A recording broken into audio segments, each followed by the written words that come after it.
Hello, everyone, and thank you for joining our SmithRx Full Disclosure webinar. Today, we are going through a very timely topic, PBM reform, and navigating the new and mandated normal now that so much actually has passed recently. And super excited to have our esteemed guest, Alan Pannier. He's our Chief Strategy Officer here at SmithRx and has been the lead architect in building all things related to our drug pathways, clinical programs, and anything else at SmithRx today. I'm Alyssa Johnson. I'm also a pharmacist and lead out our clinical strategy team to continue that work to offer additional pathways and drug savings. Today, we'll start by going through PBM reform and what happened in the last legislative session. Additionally, we'll go through pharmacy benefits and governance and what we're seeing in the news. It's something new each week, and these are going to be some key updates to watch if you haven't been able to track some or all of them already. We'll also go through the fiduciary duty in the direct-to-consumer era. And finally, we'll take all this to have lessons learned to build a defensible RFP and benefit strategy so you have clear takeaways. As we go along, please put your questions in the chat so that we can address them at the end, and we will get going. In order to start, we want to know exactly where things have fallen this year. And so we'll start with PBM reform in 2026. There have been a lot of moving parts, both in legislation and also in the industry. And so, Alan, if we could start with that and all that's happening in the news, will you walk us through the key updates and what's actually gaining traction? Yeah, happy to do so. And first off, just wanted to thank you, Alyssa, for inviting me to be on the webinar. It's been super awesome to see full disclosure explode in popularity and watch it from afar. So I'm honored to participate in this session today. And it's crazy. 2026, outside of full disclosure launching, has been exciting on the legislation front as well. There's been a lot moving between the SmithRx from the executive branch of the government to new legislation that's been passed with the CAA and the government funding package. And in addition to that, the Department of Labor currently has a proposal that's open, and they're collecting comments and getting input from the public on the proposed legislation that could have a meaningful impact as well. We'll jump into each of these. I think what's been interesting on the SmithRx side, just kind of going through each of them one by one. is, and we'll talk about this a little bit later as well, but in essence, what SmithRx is doing is trying to bring to light the discrepancy that exists between the list price of medications and the actual net price that plan sponsors and employers in particular are paying for medications. And so really trying to expose that, what we call the gross to net bubble, but the discount that exists in between that often the legacy PBMs kind of take advantage of or take from. On the CAA side, it'll be interesting to see how this plays out. The legislation that was passed by and large doesn't go into effect or wouldn't go into effect until the middle of 2028. So we still have a few years, and as you know, for those that follow legislation, a lot can happen as folks come and go in Washington, and proposals change and negotiations take place. And so we'll talk about how it stands today, but again, a lot can happen between now and July of 2028. What's really interesting, and maybe we spend some time talking on right now, is the proposed Department of Labor legislation. And that actually is, if approved and passed, would actually go into effect at the end of this year, which could bring, short-term immediate impact beyond the other two, really. And what that gets at is, one of the, I think, biggest headwinds that challenger pharmacy benefit managers space out in the marketplace today. Oftentimes, as we're out having conversations with employers and industry adjacent partners, we get the question, your model makes sense, right? You're pass through, transparent, you provide savings. Why isn't everybody using you? And one of the main answers that I give is the misaligned incentives that exist in the decision-making process. And so that's really what the Department of Labor is trying to get at with their legislation, and that there's conflicts of interest that exist today between payments that take place between pharmacy benefit managers and the pharmacy consultants or the benefit consultants that are really providing the guidance to employers on making the decision. And so this legislation, if passed, looks at requiring disclosure by the PBM of those payments that are going to these benefit consultants and benefit brokers to help employers be educated on, is there potentially a misaligned incentive there? If, large amounts of money are being paid by one of the big three PBMs to one of the large consultants, that can help educate them and inform them on the potential decisions or recommendations that these consultants are making. I think there's, the devil's in the details with any of this. I think as you look at how it currently states, a lot of the onus is on the pharmacy benefit managers to disclose those payments. And, what we found with the CAA and reporting requirements of 2022 is a lot of that is attributed to disclosure of payments that are directly related to the employer themselves. And what we actually see in the marketplace is there's a lot of kind of corporate level payments that take place that wouldn't necessarily have to be disclosed from the 2022 requirements. And so I think in order for this legislation to be effective, it would need to tackle and address some of those corporate level non-direct employer attributed payments. And then I also think the important piece would be a dual feedback loop in terms of not only should the PBM be reporting these payments, but the benefit consultants and brokerages should be disclosing those as well to allow the employer to see if there's a difference and to question those, right? If, the pharmacy benefit manager says, we're paying $100 million a year to this entity, and then the entity says, oh, we're receiving $10 million, then that brings some questions, right?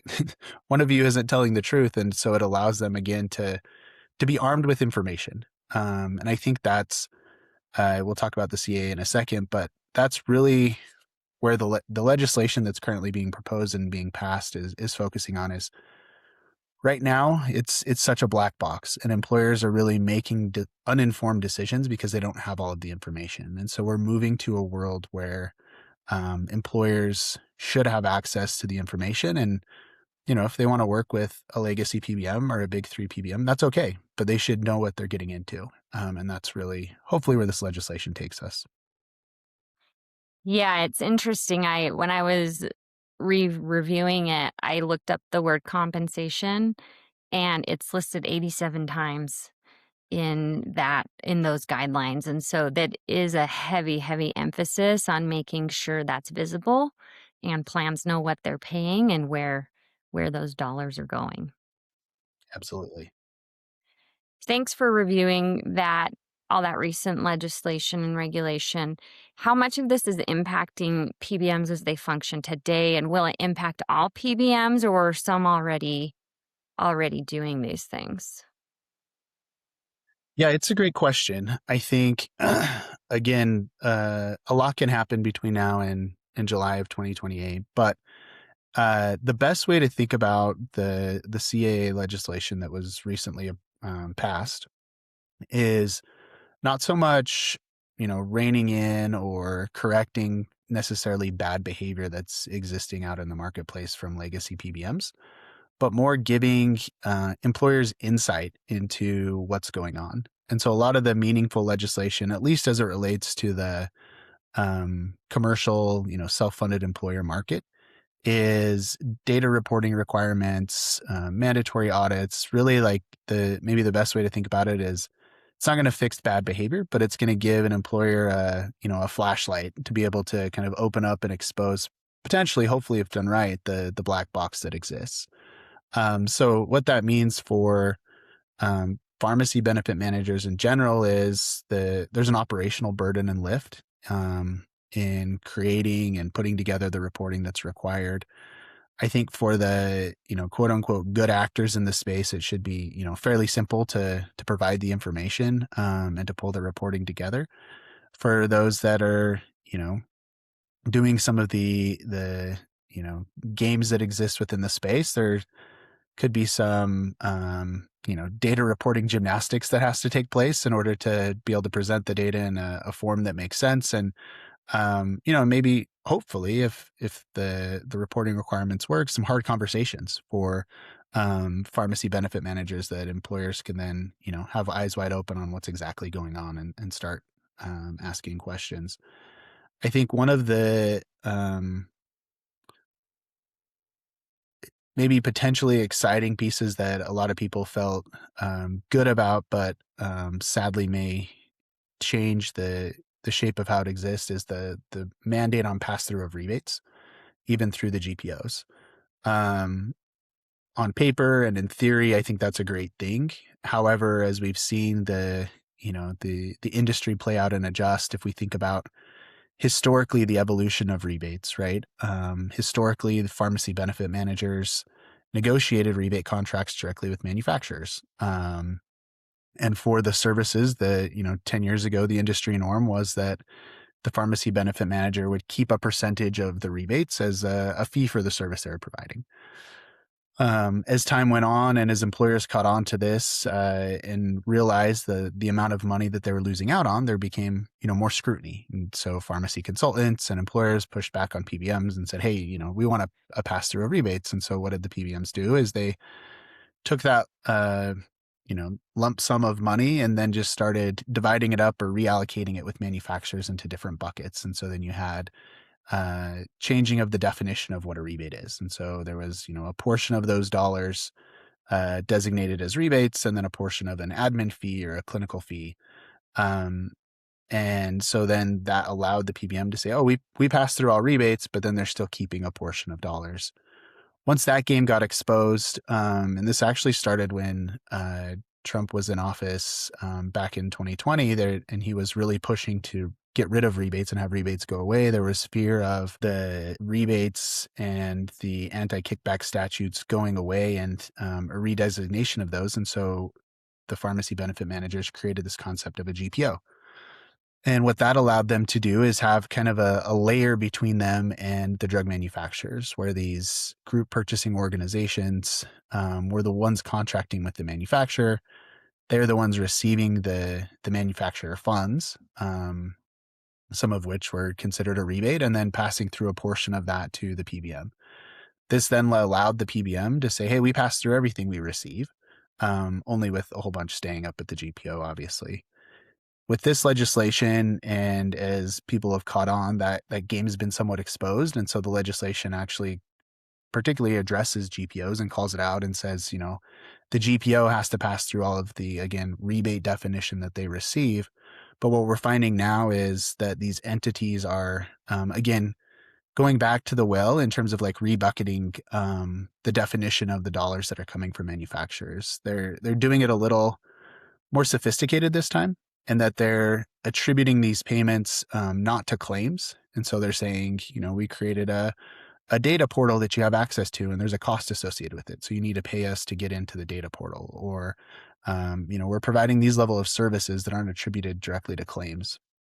And so what that allows the GPO to do is to collect fees for the services that they're rendering, but not have to pass those through based on the current legislation. And so again, a lot to be seen in terms of clarification of what the definitions mean, and what pass-through rebate ends up being in the actual law when it goes into effect in 2028. But it seems to be that the end result of this won't necessarily be the big three playing nice or working better. It's more so giving employers better insight into what's going on, hopefully. There's a lot of semantics and games around what different buckets of dollars are called. And so rebates is a broad bucket that can kind of be defined in a lot of different ways, or they can be shifted. So there's a ton of funds, and any plan that gets their rebates passed through knows that it's a lot of what their drug spend can be. And so now we're seeing some reactions in the market as well. So for instance, the Express Scripts settlement, now they've announced that they are going to move to a no rebate model. So if this has been the bread and butter for so long and now they're shifting to a no rebate model, what do you make of that, and does it hold any water? Yeah, it's a great question. I think one of the key pieces to the settlement with the FTC is that if you read the language, a lot of it is providing optionality to plan sponsors and employers in terms of you need to offer this new solution. Not necessarily saying mandate it or completely change your business model, but more you just need to offer it up. So, you could see this play out in a way similar to CVS back in 2019 had offered up a net cost PMPM solution, and it got a lot of industry noise and buzz. And is the industry changing? Well, lo and behold, nothing really came of it. There was no traction to it. And when asked, they simply said, employers weren't interested. They liked the traditional model. And so you could easily see the same thing playing out here, where they're able to report to the FTC, hey, look at our proposals we're sending out. We're providing it as an option, but employers are still kind of picking the original model. One thing that's super interesting as you look at or listen to the earnings reports and see what's going on as they're announcing this. And there's still a lot of details to be said about what this new kind of rebate-free model is, but they're already writing off, losses and saying it's going to cost, $500 to $600 million to change the infrastructure to provide this new model, which is crazy, right? Because there's not really a lot of technology changes that exist in becoming passed through and being a good actor. But one of the really interesting things is if you go a little deeper in the earnings calls as they talk about this, a lot of those funds are actually not associated with changing the model at all, but more associated with a phenomenon that's happening in the industry and their need to shore up contracts with their largest three clients. And so what's interesting with that, and it's a nuance that often is lost in the space, but the way that PBMs, in particularly legacy PBMs, operate is through this kind of client subsidization model, meaning they're giving, not necessarily on their fees, but on the actual ingredient cost of the drugs. They're giving, one price to one client, another price to another client, and, the maybe current clients that are out to RFP or the better logos or the potentially larger clients as well get, better pharmacy pricing at the point of sale. What's interesting with that though is the contracts that they have with the pharmacy chains are fixed contracts, right? And so they're basically working off this arbitrage where they've got to hit some target price with the pharmacy in terms of a reimbursement, and they're essentially underpaying the pharmacy on the important clients, overpaying the pharmacy on maybe smaller or less important clients, and then that gets them kind of to this average in the middle. What we're seeing in the marketplace, though, is a true movement to challenger PBMs like SmithRx and many of the others out there.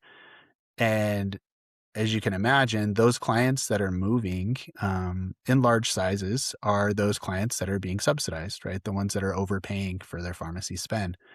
And what that's doing is it's putting them underwater with the pharmacies because of the underpayments or the under reimbursement that they're giving to these larger clients. And so, reading between the lines again of what's happening with the settlement and the quote unquote investments that they're doing is it's really helping shore up this underwater issues that they are with the pharmacies today in terms of these payments. And so I think more of that will continue to happen as they change the model, as we're seeing more and more employers kind of pick up and move because, as we'll talk about in a moment on some of the litigation we're seeing in the marketplace, right? It's that the legacy or the big three PBMs, historically might have been the IBM solution, the safe solution for these large employers. And it's not anymore because by staying with them, you're, overpaying for pharmacy spend as that's getting more exposed. And in some cases, your employees are suing you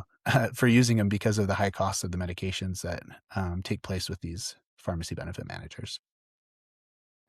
Yeah, I want to call out one important point in all that one of the many important points is that you said there's cross subsidization across different clients. So, if for those who are with a legacy PBM right now, can you just rephrase that and what that means to them and probably how their cost of drugs are impacted versus other clients with that same PBM? Yeah, absolutely. So, if you look at the earnings call, they specifically call out their three largest clients. And so one of those is Centene. The other one is the government, the Department of Defense. And then the third is Prime. And so you look at the size of those three entities, and they're all, tens of millions of lives. And so if you're an employer of, you know, a smaller size, which most employers are, right? There's not many, if any, employers that are, tens of millions of lives. Then what that means for you, if you're with, Express Scripts in this case, your pricing is being subsidized, right? You're overpaying at the pharmacy counter and you're not getting, quote unquote, the best deal that they have because they're giving the best deal to those three plan sponsors. And then on the converse, could you also just emphasize what we're doing here at SmithRx and why these court orders actually don't necessarily apply because of our drug price offering? Yeah, it's a great call out. So, and the client cross subsidization, just to be clear, is an industry standard more or less. So even pass through PBMs do this level of cross subsidization, where you can be a pass through PBM and you can pass through more expensive claims to one client and pass through less expensive claims to another client. And again, it's all because of the way that contracting is done on the pharmacy side with the pharmacy chains is looking at an aggregate, meaning that if I'm Walgreens, I don't really care on every individual claim if I'm making or losing money, but on average, you've got to get this target reimbursement to me across all the claims. At SmithRx, we work on a fundamentally different model, and I think we're probably the only, if not one of the only PBMs that do this. And it's the easiest way to think about it is more of like a platform-based approach, meaning every client with SmithRx, whether you're 50 lives or 50,000 lives, gets the contracted rate that we have with the pharmacy. And so what that means is everybody's paying the same price. There's no client cross subsidization that exists. There's no need to push Smith to get better rates because you're up for renewal. You can actually just rest assured and know that as we negotiate better pricing with the pharmacies, that's automatically applied across all of our clients. So the benefit of that is really continuous pricing improvement through the life of the contract with Smith, which is very different than how the industry historically operates, where it's really, you get pricing, you get guarantees in your contract, and you're kind of set at that pricing through, 1 to 3 years of your contract, and then you've got to renegotiate and kind of get back down. And so what that how that typically plays out is in the later years of your contract with the PBM, you end up overpaying because pricing gets better and your pricing isn't necessarily getting better in your contract. That's a great way to lead into the lawsuits. I think we need to take some time there to discuss a few and what's going on in the news and also understand what benefit leaders really need to see. So, a lot of what we do at SmithRx, as Alan had mentioned, is it's the platform and everybody gets the same drug pricing. So you know what you're getting and you know you're getting the best price. What we're seeing in the news, though, is that is not common across the industry. And there have been some big lawsuits coming out. And what are the high level points and takeaways that this group can learn from these? Yeah, I think this it's super interesting to see what's happening out in the marketplace with these large employers, and um, yet to be seen what exactly comes out of these lawsuits and where they go, as they've been tied up in courts, and litigation takes a long time. But one thing that has been apparent is, as we were previously talking about with the client cross subsidization and really the discount based model that most of the country is using, right? If you're an employer today and you look at your pharmacy benefit contract, more than likely in your contract, you're going to have a schedule at the end that has your AWP discount guarantees, which is the discounts that the PBM's guaranteeing you'll get at the pharmacy, and then rebate guarantees that are typically like a per brand kind of on average. This is how much rebate you're going to get back from the pharmacy benefit manager. So, what we're seeing is in these examples of these lawsuits are these large discrepancies in pricing, particularly for generic specialty medications, where you can look out in the marketplace and whether you're using SmithRx or Mark Cuban Cost Plus Drug, the medication could cost $10 or $15, and what these employees are paying are thousands of dollars for these medications. And that discrepancy is eye-opening, and it's mind-blowing, to be honest. But when you sit back and you think about it and you say, how is it possible, right, that these employers have negotiated, really strong contracts and really strong guarantees or discount-based guarantees with these PBMs, and yet there's these huge discrepancies in pricing. And really, when you get to the root of it, it has to do with the pricing manipulation that takes place, and it's actually going to somewhat get worse as we look at the evolution of these pharmacy benefit managers and the vertical integration that takes place. So not only do they own their own pharmacies for distribution, and a lot of the targeting is, hey, at the PBM owned specialty pharmacy, these medications are being dispensed, and they're charging thousands of dollars for them. But what's happening now is the pharmacy benefit managers have also created manufacturing capabilities where they're now, manufacturing these products, selling them to their own pharmacy, and then the PBMs paying the pharmacy for distribution. But by manufacturing the product, that allows them to set that list price. And even if that's not the price that the employer's paying, at the point of sale, you can think of that like the list price as if you were to go buy a car, right? You look at the windows, the sticker price on the window of the car, and there's, the average sales price, and it's this inflated price that no one actually pays, and then you negotiate a deal down and you leave feeling like you got a good deal. Drugs work the same way, only in this instance, you now have the manufacturer, which is the PBM, the owned company, setting that list price and then selling it to the pharmacy, and they're determining what that discount gets at. There's actually a research company, 3-Axis Advisors, Antonio, that runs that, and they did a lot of research into looking at the list price of medications that are being distributed by these big 3 PBM owned manufacturers. And so one of these examples is Quailent, that's owned by Express Scripts, and you can go and look at the report, but they have huge discrepancies where you look at the normal, quote unquote normal price for these generic medications versus the list price that they have, and it's 5 to 10 times higher. And again, it doesn't necessarily mean the employer is paying 5 to 10 times more, but what it means is their starting price to be able to get to the discount is easier. And so what that means for you as an employer, as you're sitting here listening to this, is if you have discounts in your contract today, you're not getting the pricing benefits, right? Because they're able to manipulate what that discount is. And so, in actuality, what it plays out is what we've seen over the years, right? Is drug prices continue to go up, right? Your per member per month spend on medications continues to go up. And sure, part of it is utilization and new drugs to market, but a larger part of it is PBMs continuing to make more and more money off of your plan spend. There are a lot of different ways to describe the drug costs, and so even on our deck, we have some different things. So just to add some clarity, we have rebate focused here. That's like the discounts that Alan was mentioning, where you start with a sticker price and then have some contracts about how much you get back versus the net cost focus. When we talk about net cost, this is the actual price of the drug, meaning how much it hopefully based on acquisition costs at the pharmacy plus a fee for dispensing. And so we have a lot of other episodes outlining the different terms for drug costs. So check those out or our blogs. But we want to just make sure you all know and are armed with the right tools.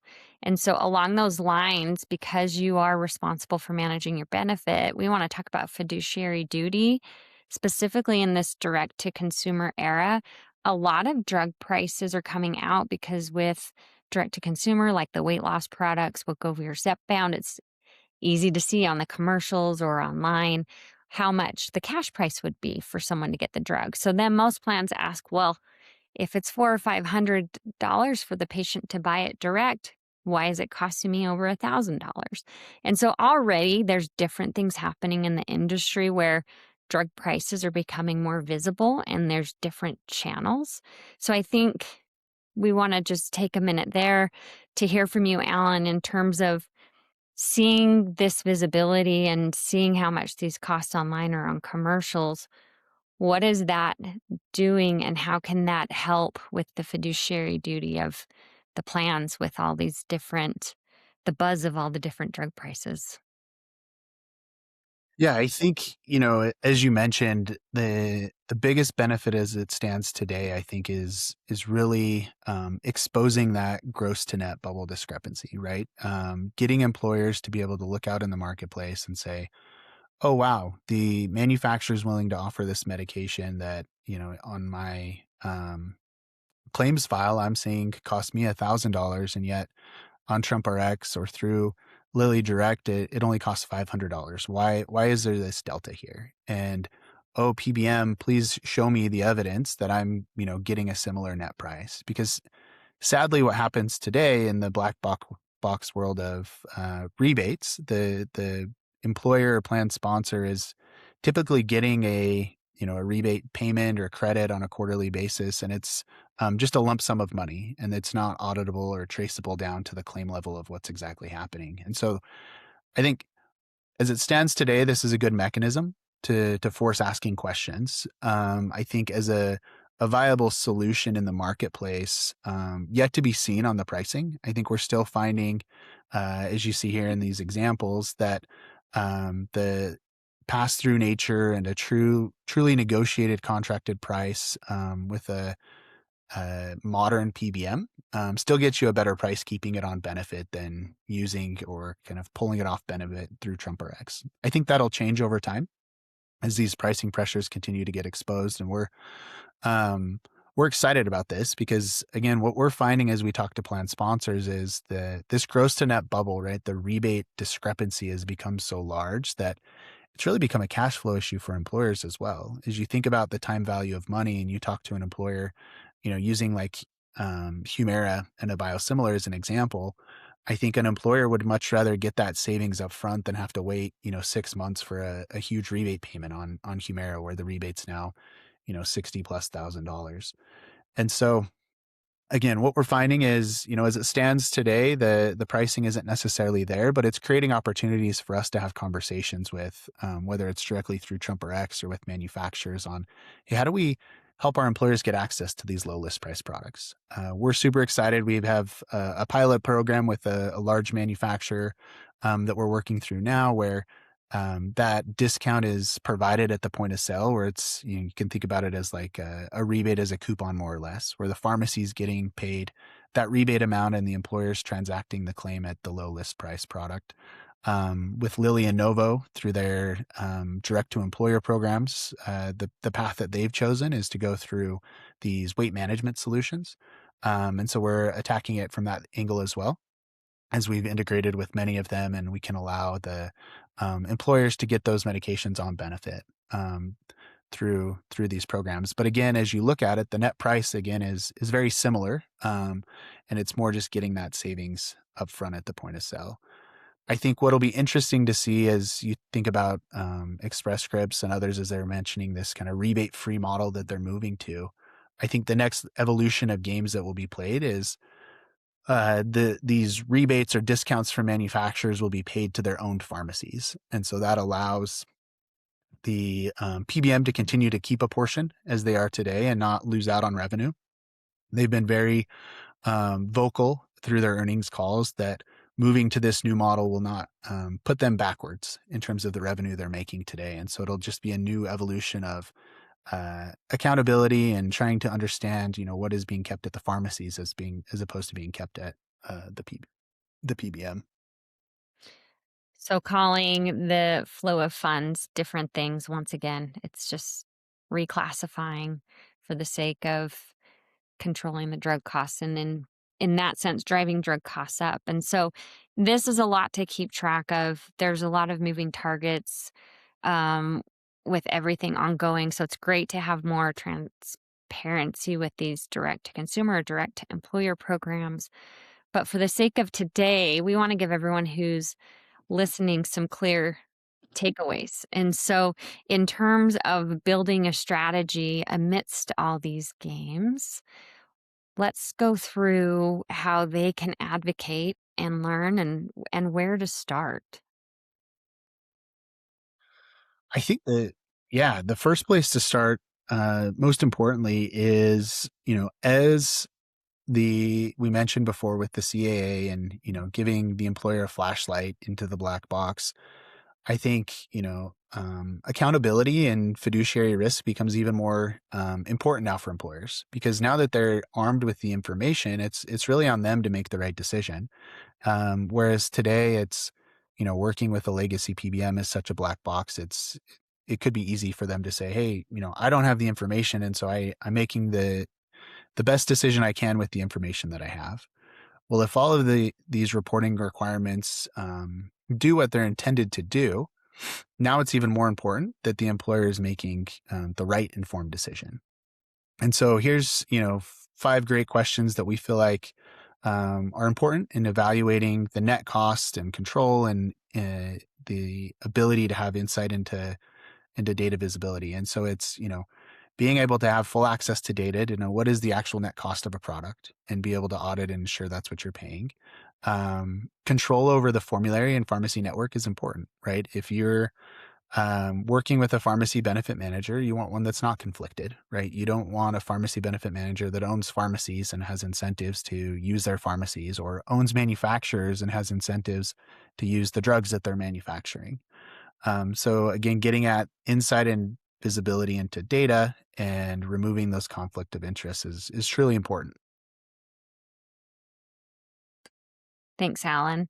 And as this goes over time, can you just recap what it looks like so people can look at their current PBM, where the industry is going, and how to kind of like reconcile where they're at and where they want to go? Yeah, I would say, right, the vast majority of the country from a plan sponsor perspective is in that kind of PBM 1.0 category. And the way that you know that is you look at the contract that you have today with your pharmacy benefit manager.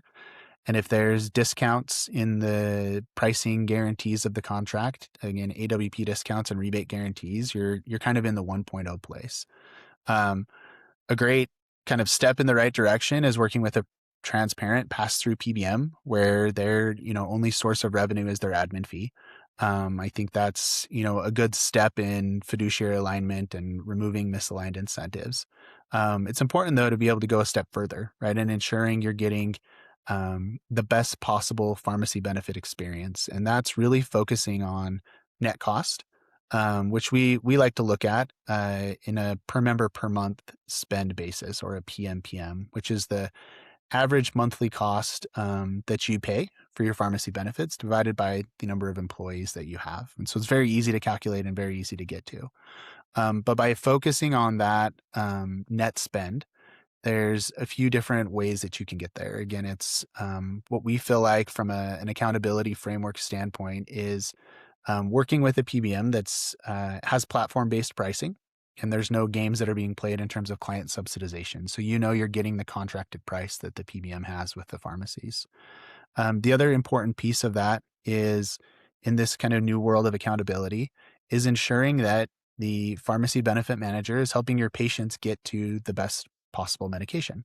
And so that can come through, clinical guarantees or what we call pathway execution guarantees, where it's, hey, if I tell you I'm going to get all of your patients off of expensive branded medications to biosimilars, then I should do that. And if I don't, I should be held accountable to it.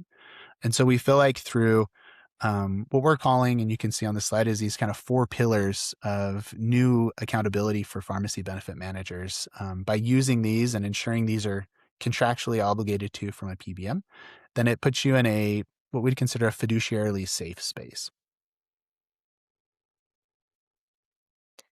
Yeah, and just to if for everybody, if you didn't catch this on the prior slide, definitely take this home with you.